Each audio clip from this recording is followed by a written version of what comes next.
Okay. Hi guys. Hi, I'm excited to be with you tonight, live. And we have a fun clip we're going to show you. We took it about 1.5 years ago, and it was of my daughter. She was about 3.5. And I want to tell you a little bit about it before we show it. But she was very upset. She was throwing a fit because we were having chicken and rice for lunch. And she didn't want chicken and rice. She wanted something else. And you can tell in the clip, you know, she kind of doesn't know what she wants. She just wants something else, right? She wants crackers or a sandwich. She kind of changes her mind. But you have to keep in mind, I happen to know that she asked for chicken and rice the day before for dinner. Like, she asked me to make it, and she ate all of it. So we were having that same thing for lunch, and so I took it as she was just throwing a fit because she didn't want the same thing. Sometimes it's hard for kids to have leftovers because they had it the day before, right? But I knew that she liked it. I knew that she loved it. And so that's why, especially, I just stood my ground. I'm like, you are not having anything else. And so in the clip, I kind of tried to go through some steps. So I'm going to explain the steps first, and then I'll show you the clip. But the first step was trying to get her to say why she was crying. First of all, I wanted to know why she was crying, and I wanted to see if she knew too. Because sometimes, especially younger kids, when they're throwing a big tantrum, they might not even know really why they're crying, you know. And so so I asked her a few different ways to try and get her to say why she was crying, why she was upset, and what she wanted, so that we could talk about, you know, how she was feeling and what she wanted, why she was having a little tantrum on the floor. She'd thrown herself on the floor because she didn't want leftovers. And so we did that first, and then I did a couple more steps. One was I explained to her reasons why she should do as I wanted her to. And I tried in different ways so that she could understand my point of view. So the first thing that I did was to get her feelings, right? To learn about how she was feeling and why. And that's important to do that first as a parent, because if they don't feel understood, I mean, it doesn't matter. Maybe their feelings are absolutely off the wall, like there's no way that they should be feeling that way. They have no excuse. It's still good to recognize them and put a word with them. Say, you're feeling this way. Kind of let them know that as well. And then I told her my reasons of why I wanted her to eat the leftovers and eat the chicken and rice. And I also gave her, I told her that she had a choice, so I gave her some choices, and I told her the ultimatum, what was going to happen if she didn't make the choice. And I stood my ground, and I think that's really important. And so I was really excited to get this all on tape, because honestly, it's so easy not to do this and just to give into their tantrum. And I mean, it happens all the time. But I'm like, yes, I felt like this was a win, because she actually, well, you have to see the end and see what happens. And so I was excited to get this on tape because I went through these steps and there was a happy ending. So, of course, there's no guarantee that every child, you know, not every child's gonna react the same, but I think it's important to get kind of tips and ideas from lots of people as a parent, because you have kids with different personalities. And so that's what we did. So here's the clip, and then after this clip, I'm going to give you 3 tips on how to teach a child who does not want to be taught. Okay, so we're going to roll the clip.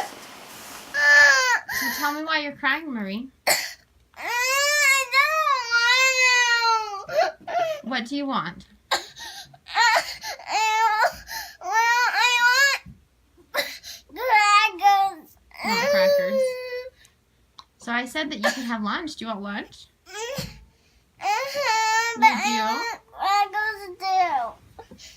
How about we have chicken and rice for lunch, and then after you finish your chicken and rice, then you can have some crackers. I don't want chicken and rice. But that's what we're having for lunch, is chicken and rice. I don't want chicken and rice. Why not? Because you're sipping it.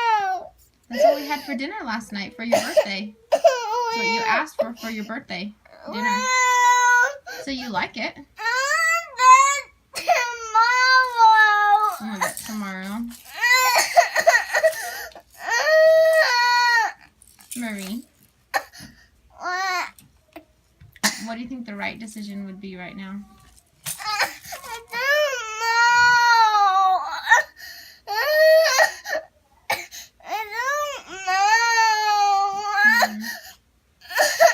Do you want lunch? Let's go get some chicken and rice so you're not hungry anymore. I don't want chicken rice. Why not? I don't want chicken rice.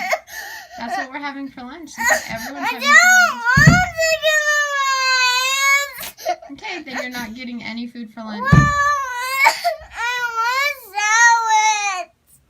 You want a sandwich? Why don't you want chicken and rice? Well, sometimes I want it, sometimes I don't. Sometimes you want it, sometimes you don't. Yeah.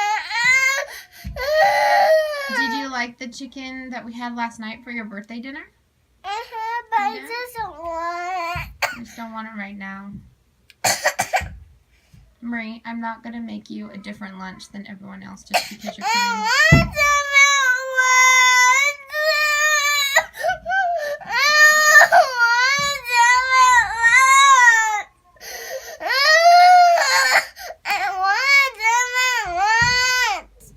If you don't stop crying, and if you don't come and eat lunch, you're going to be super hungry because you won't eat anything till dinner. So what do you think you should do so that you're not hungry?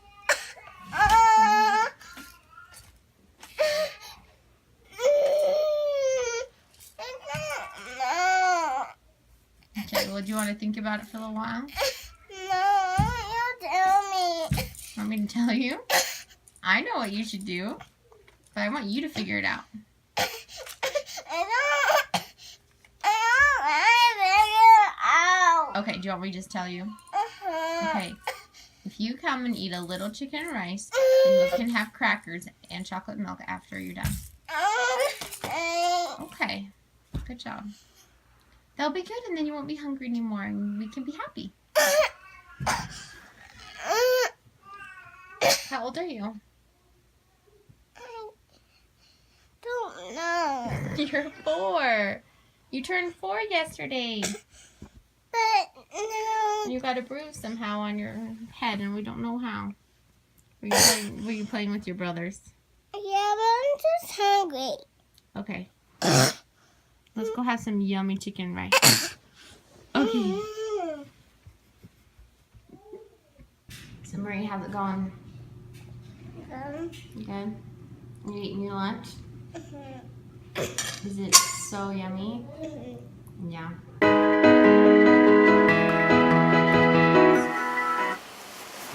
Okay, I like that little video.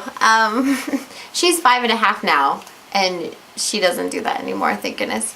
But, so here, I'm going to give you 3 tips, 3, on how you can teach a child maybe that doesn't want to be taught in the moment. So, my first little tip is to recognize their feelings and show love in some way. And that's really hard to do in the moment when you kind of want to strangle them. Believe me. We just had this moment actually earlier today while I was making dinner. I really needed help because I needed to get dinner on the table, and we were having like something lame like sandwiches. Anyway, but it worked out, and I was getting really frustrated with the kids, and it was really hard to get them to do what I wanted them to do, and they were lying on the floor. Anyway, so it happens to us all. Really, it does. But if you can recognize their feelings and show love in some way, then they know that you care. And I mean, I know that you care about your kids. I know that you love your kids. But sometimes the kids have a hard time recognizing love in the same way that we think they should recognize it, right? And this is where different love languages come into as well.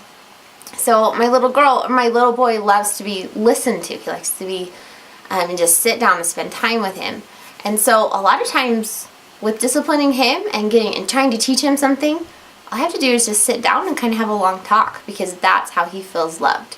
And so in that moment, he can open up and become teachable because he knows that I care. It's just that simple feeling. I know that my mom really does care about me. We might not agree on this, but I'm willing to listen to her just because he feels that. And so if you can listen to their, recognize their feelings and show them that you love them. So that's the first tip, is the feelings and love. And then the second tip is really helpful for younger kids as well. And this is helpful for parents to help us not yell as much. And I use this tip every day. Okay, so I've got 4 kids under the age of 8, and we've one that has autism, that's 2 years old, and we have, my oldest has had 15 surgeries, and so we deal with different things and different challenges and stuff. But when I get frustrated and I feel like I'm gonna lose it and I'm gonna start screaming at my kids, this is what I do. I get to their level and I get close to them, because honestly, for me, it's harder to lose my temper and start yelling when I'm this close to a really cute face. It is. It's more difficult to do that. And so I just wanted to kind of put that tip out there too, in case you can use that. And then the third tip is also to, as you're talking to them, to try and make it a win-win.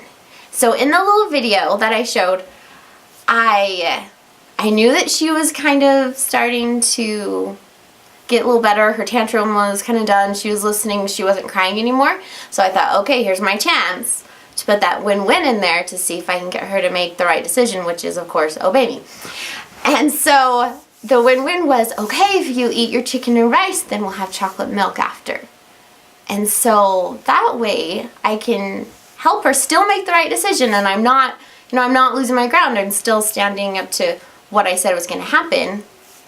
But she felt like, oh, now she's thinking about the chocolate milk too. And she's like, okay. So she agreed to eat the chicken rice and she can have chocolate milk.